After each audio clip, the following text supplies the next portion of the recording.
DCGB 729 kHz. Enod sa Bareta, Enod sa Gabos. Member KBP, kapisana ng mga broadcaster ng Pilipinas, mga tugang oras niya to alas 12:08. Ipinipresentar kan Radyo DCGB ang kabilugan kan mga baretang kinalap kan pinagsarong puwersa kan News Center asin Mega Force Patrol. DCGB Bareta alas 12. DCGB Bareta alas 12. Mga pinakahuring pangyayari sa Kabikolan, sa nasyon asin ibang parte kan kinaban. Iba Bareta na ngunyan. DCGB Bareta alas 12. Ngunyan ang sa inyong tagapagbareta. Marhay na ito mga tugang Sabado po ngunyan, Petsa 4 sa bulan kan Mayo 2024. Ini ang Bareta alas 2 asin kami ang sendong mga tagapagbareta. Ako po, si Russell Cortez. Ako man po si Mardila Daingiba. Enot side lancer ng darakulang mga bareta sa lado lokal. Mga barangay sa palibot kang parokya ni San Rafael Arcangel sa Legazpi City, nakatalaan na bisitahon kan imahe ni ina Nuestra Señora de Salvacion. Manlain-lain na training asin kompetisyon gigibuhon sa tulong aldaw na Agri Fiesta 2024 sa Farmers Bounty Village sa Kamalig, Albay. Overall champion sa Palarong Bicol 2024 nasungkit kan Naga City. Ako, Bicol Party List Representative Elizalde Co. Target na gibuhon ng permanenteng atraksyon ang hot air balloon sa Kabikolan. Sa lado nasyonal, CBCP nagpalos ng panibagong Horacio Empirata para magkaigwanin oran. Cedric Lee nasa National Bilibid Prison na. COMELEC binawasan ang peryodo kan withdrawal ng Certificate of Candidacy asin pag-substitute nin mga kandidato. Senator Ligarda nangapunan kay PBBM nadangugon ang patanid kan UN sa global boiling.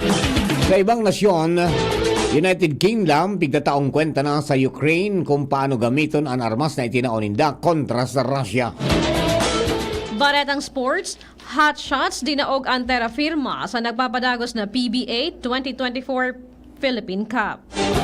Yan ang headlines. Kanya sa detalles kan sa tuyang mga bareta enot sa lado lokal. Ang baretang ini hatod sa Indokan. Liver Aid Silimarine Capsule. Liver Aid. It's liver or lover, boys.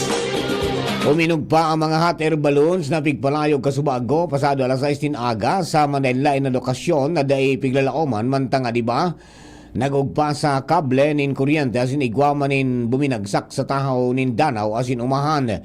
Magrimduman na nasuspindir kasuhapon ang schedule kang pagpalayog ka mga ini dahil sa makusog na paros siring man sa pag-uran sa manibaybang parte kan syudad kan Legazpi.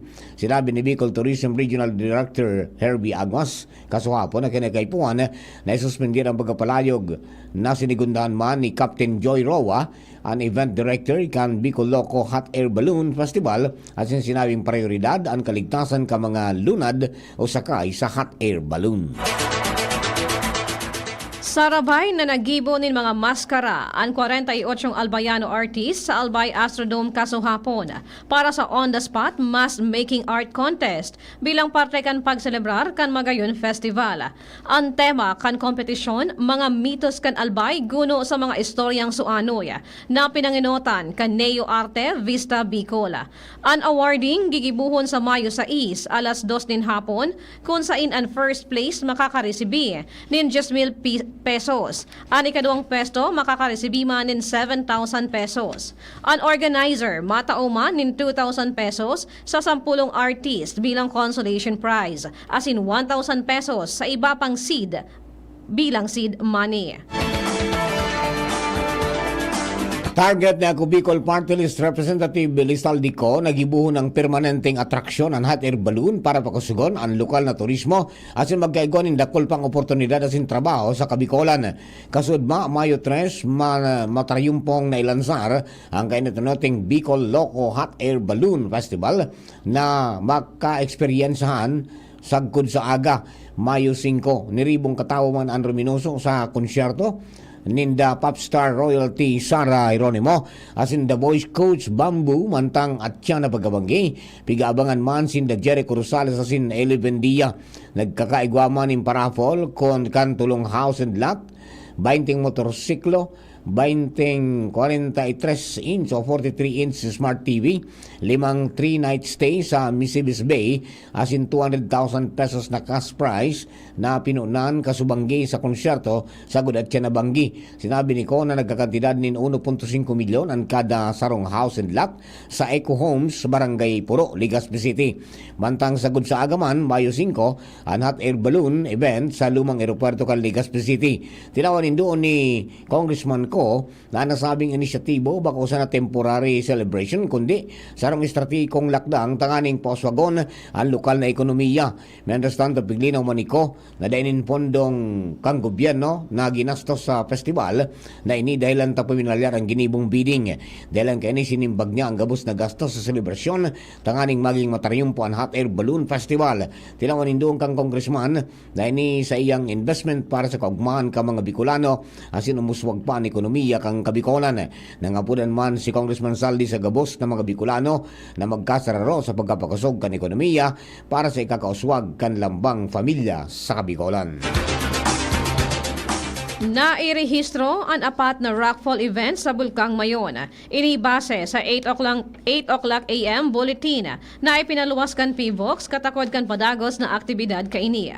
On average kan sulfur dioxide flux nasa 310 na tonelada, mantang padagos ang ground deformation. Sa ngunyan, mantenidong nakabandera ang alert level 1 status sa Bulkang Mayon.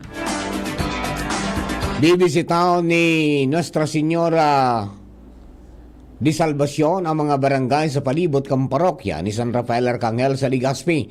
Ang schedule Mayo 5, enot na mabisita sa barangay San Roque asin matinin in overnight. Pagkaaga Mayo 6, mabisita man sa barangay Bonot, Renelisan, Barriada, Chapel, PNR Piñaranda asin Barangay Oro Site sa Mayo 7, malipat nini sa Barangay Tinago, pasiring sa Kabangan 19, Kabangan 20, Binanwaan asin Buragwis. Pagkaaga Mayo 8, mapasiring ini sa Barangay Imperial Court, Rizal, Barangay Sabang asin overnight na mabisita sa Barangay Pigkale. Mayo 9, mapasiring naman na nina Nuestra Señora de Salvacion sa Barangay Baybay asin pag-abot ni alas 11 ninaga, ibabalik na ni sa parokya para sa alas 12:15 misa bilang farewell mass asin pagkatapos kan misa maduma naman ini sa parokya ni St. Roch sa Taysan.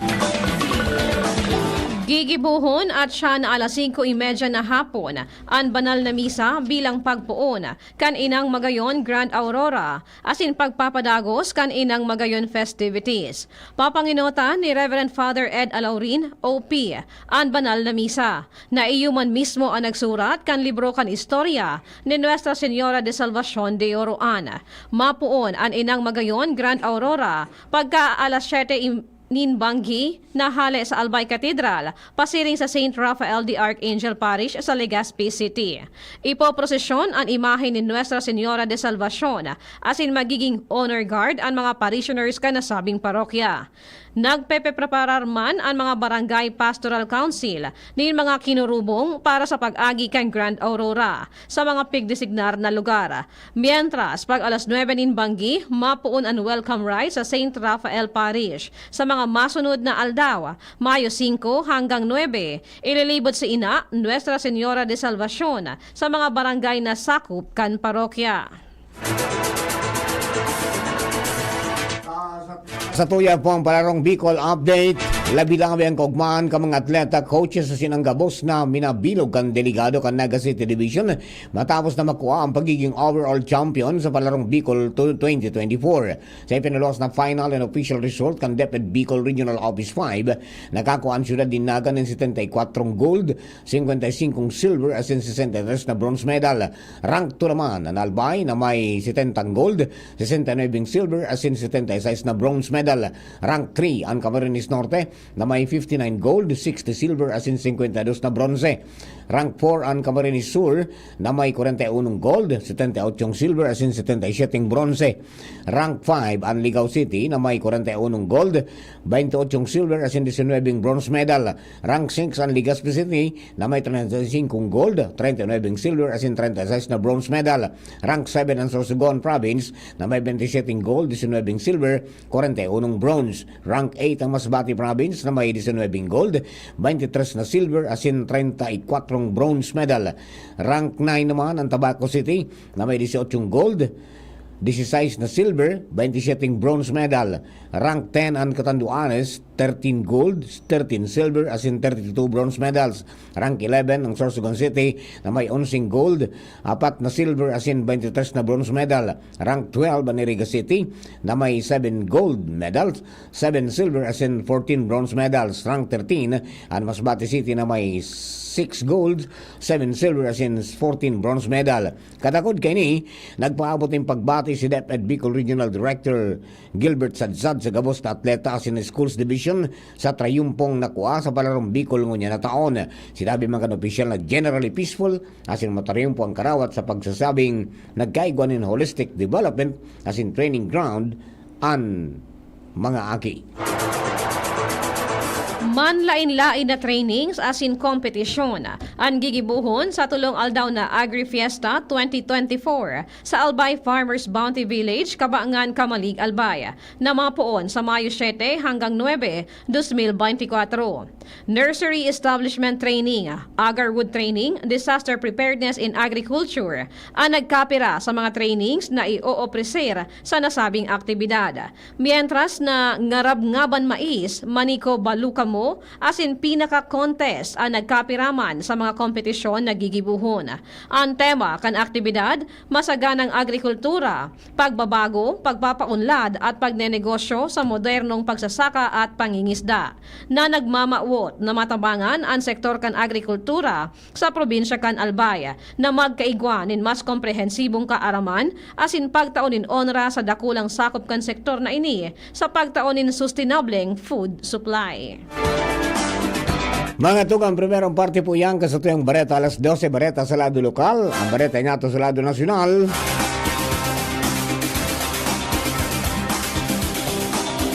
Makalis lamang po kayo. Ubo, premang nakabara, hirap sa paghinga. Dapat may dalang ginhawa. Kaya lagi kong bitbit, Plemex Forte Capsule. Ang Plemex Forte Capsule ay gawa sa halamang lagundi. Ginhawa sa ubo at hika. Magaan dalhin, madaling inumin. Plemex Forte Capsule. Basta lagundi, Plemex. Vitex Lagundo L is the generic name of Plemex Forte. If symptoms persist, consult your doctor. Tanggal ang plema, tigil ang ubo. Maluwag ang paghinga sa Plemex Forte. Basta lagundi, Plemex. Ang Plemex Forte Lagundi Capsule ay mabibili sa pangunahing butika o drugstore na malapit sa inyo. May iba't ibang karamdaman ka ba gaya ng high blood pressure, diabetes, sakit sa puso, sa kidney, sa atay, may myoma, na stroke, may gallstones, cancer at marami pang iba? Ang Amazing 4 ng Miracle Health Corporation ang subukan mo. Makakatulong dahil mula ito sa epektibong Amazing Trio at mas lalo pang pinalakas dahil sa Mega 1 na mayroong 21 sangkap. Subok ng nagpapalakas ng immune system at marami na ang mga natulungan na mayroong iba't ibang karamdaman. Huwag nang patagalin pa. Alina't magpakonsulta. Maaaring pumunta kay Doc Joey Bitito sa Barangay 18, Cabangan West, Legazpi City, kaharap lang ng Bangko Sentral ng Pilipinas. O tumawag sa 0998-975-8121 or 0917-853-8933 para sa free consultation sa natural medicine.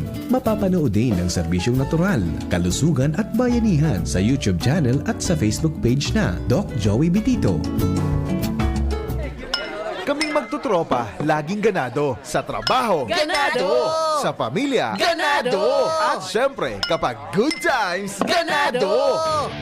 Ang mga selebrasyon kasama ang tropa, walang katulad basta may moderation, healthy lifestyle at Liverade. Ang Liverade ay may silimarin na maaring makatulong sa kalusugan ng atay. Araw-araw kaming umiinom ng Liverade dahil kami ay ganado sa kalusugan! Liverade, it's liver lover, boys! Mahalagang paalala, ang Liverade ay hindi gamot at hindi dapat gamiting paggamot sa anumang uri ng sakit. Tulong proteksyon at pampalakas sa kalusugan ng atay. Liverade Silimarin Capsule. Mabibili sa mga leading drugstores nationwide.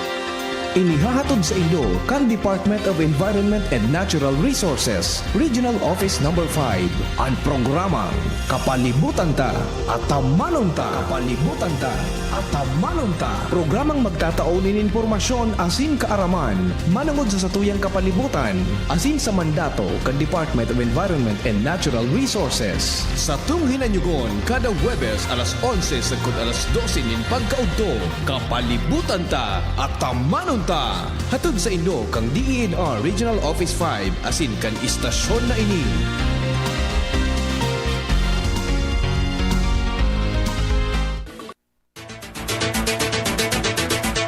Sa bareta niya to sa lado nasyonal,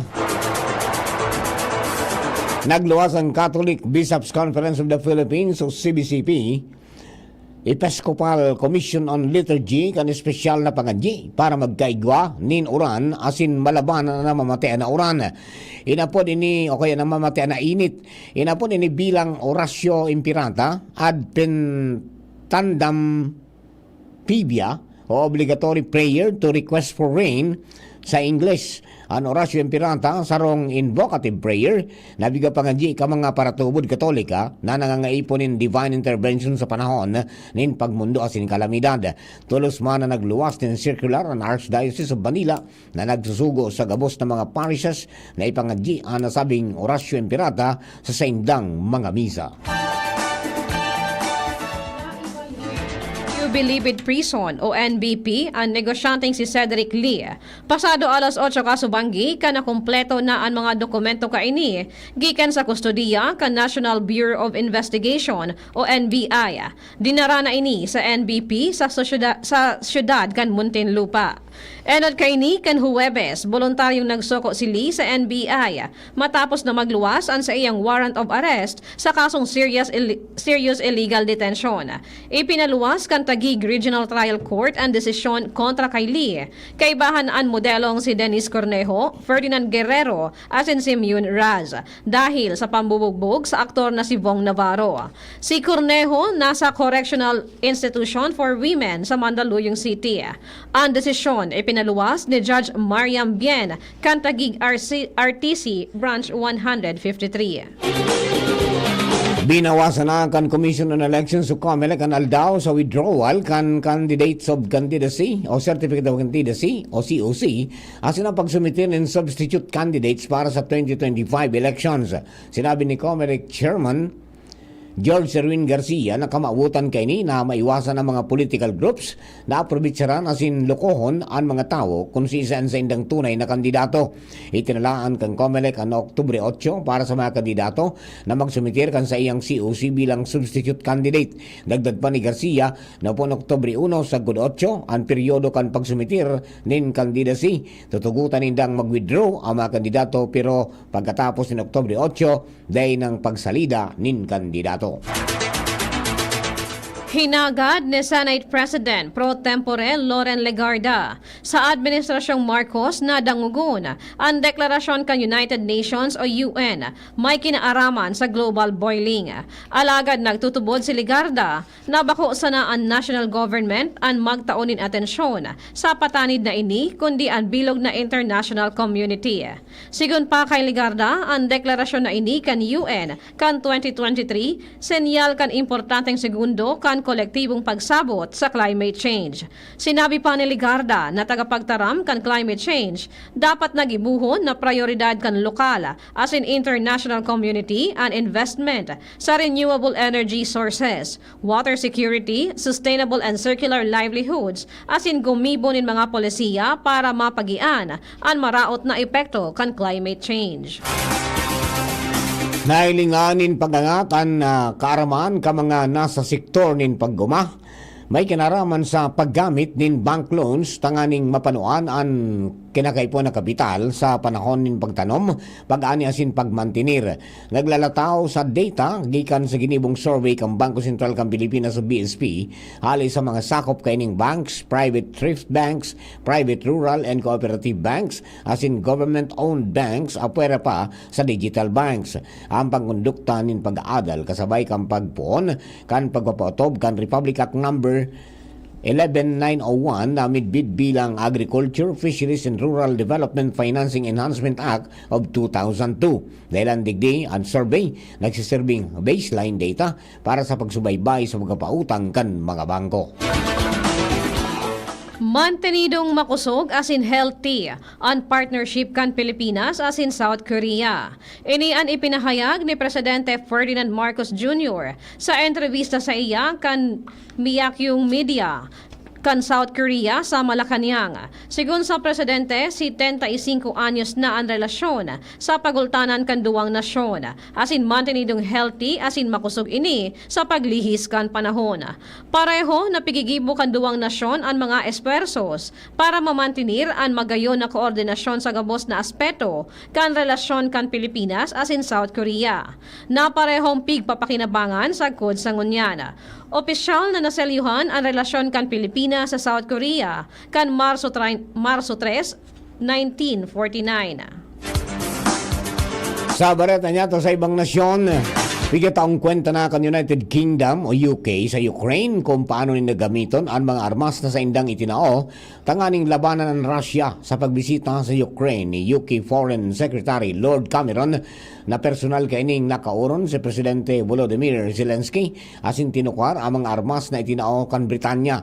Nagkasundo man sinda na magtao ang UK kada taon nin $3.75 billion na kantidad din armas. Dagdag pa ni Cameron na ang lakdang dahilan sa padagos na paglaog kan Russia sa mga teritoryo kan Ukraine kaya importante na matawan sinda nin armas. Kinundinarman ini kan Russia kung saan sinabi ni Kremlin spokesman Dmitry Peskov na ang lakdang kan UK nagpapadagdag kan tensyon sa duwang nasyon. Magirumduman na nagkapirang beses nang nangapunan si Zelensky sa mga kalyadong nasyon na rikasan asin dagdagan ang mga armas na itatao dahilan ta nagiging agresibo na ang Russia sa sendang pag-atake. Baretang Sports. Dinaog kan Magnolia Hotshots ang Terra Firma sa score na 108-100 sa nagpapadagos na 2024 PBA Philippine Cup na ginibo sa Philsport Arena sa siyudad kan Pasig. Dahil sa panggana, laog na ang Hotshots sa quarterfinals kaibahan ang San Miguel Beermen asin Barangay Ginebra, San Miguel. Nangenot sa panggana kan Magnolia si Ian Sangalang na nagrehistro nin 23 puntos, 8 rebounds asin 4 na assist. Mantang si Mark Baroka, igwang 21 puntos, 5 rebounds asin 4 na assist. Sinabi ni Magnolia coach Chito Victolero na ang panggana garong pagbawi ninda sa pagkadaog kan aldaw nin Domingo kontra sa Meralco Bulls sa 74-51. Sa satuyang bareta sa siyensya sin teknolohiya, 35 million euros ang kantidad kan Core Power Ocean na imbensyon ka mga eksperto sa siyensya sin teknolohiya. Nagpapampining garong human heart asin pigkukonvertir ang hukol kan dagat sa elektrisidad. 9 meters ang sukol kini pero nakaka-generate nin 300 kilowatts na magtataon nin 24/7 na enerhiya. Toryang naiiba. Arestado kan Italian police ang sarong barber sa Italy matapos na madiskubre na pigagamit kaini ang sa iyang barbershop bilang front sa iyang pagtulak nin droga. Haloy nang nakakaresibin nin report ang mga otoridad na may drug dealing activity sa Fawcett District sa Genoa City. Alagad daisindang makusog na lead kung saan mismo nangyayari ang mga illegal na aktibidad. Dahilan kaini naglansar ang Fosse San Giuliano Police Station nin mga surveillance team sa man iba-ibang parte kung saan pigpapabakal ang droga. Saro ang nakariparo na may sarong barbershop na pabalik-balik na pigdudumunan kan mga customer. Nakalbo asin daing barabas. Nadiskubre na kadaklan sa mga customers kanasabing barbershop nagduduman sana para sa droga. Alagad may nagkapiraman na nagpapaupaw matapos na magbakal nin droga. Naglansar nin operasyon ang mga otoridad kontra sa 55 anyos na drug dealer asin nakumpiskar ang nagkapirang gramo nin hashish sa harong kan suspect. Mantang sa barbershop mismo nakuhaan 100 grams na cocaine asin iba pang drug paraphernalia. Mayo 4, kantaon 1917 o 1917, namundag sa Paco, Manila, si Nicomedes Nick Joaquin, sarong historian, journalist as in National Artist of the Philippines for Literature. Bantog siya sa iyang nome diplome na o alias na Quijano de Manila. Nome de plume. Konsiderado si Joaquin bilang best postwar author nin mga short stories as in nobela sa English language. Nagpun siyang proofreader sa Philippine Free Press as in naging saro sa pamosong writer kan Pilipinas.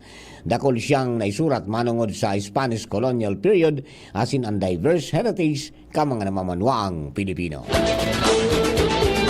Nagatugang ngayon na po ang kabilugan kasi ito yung alas 12 mga bereta at tinipan si kinalap sa DCGB News Base na nakalis na 6 oras. Sa pangarang ka nakatuwang niya sa pagsurat kan mga bereta, Jenny Matthew Balyaran, Russell Cortez, Sierra May Leron, asin man si Mary Joy Jaresco. Hello kay Rolly Alvarado, watching from Pasay City. Siring man si Kabalikat Governor of Albay, Marvin Robles. Sir, maray na hapon po. And siyempre si Governor Longasa, nakantabay sa barangay Pawala, Donzol. Kaya po kabos sa mga nakantabay man sa 729 kHz sa pitang mga radyo. Kami po ang sa mga naging tagapagbareta. Ako po, si Russell Cortez. Kapara man po ka Mega Force Patrol. Ini po si Marlila Daing Ibang. Thank you for keeping us company. Sa pangalan ni Kuya Nems Flores Lado Technical, asin man si Jerome Nico Martinez. God bless the Philippines. Sa indong nadangog ang mga darakulang bareta ngunyan na aldaw. Ang tabayan ng giraray sa aga, ang sarupang edisyon kan DCGB Bareta alas 12. Abangan ang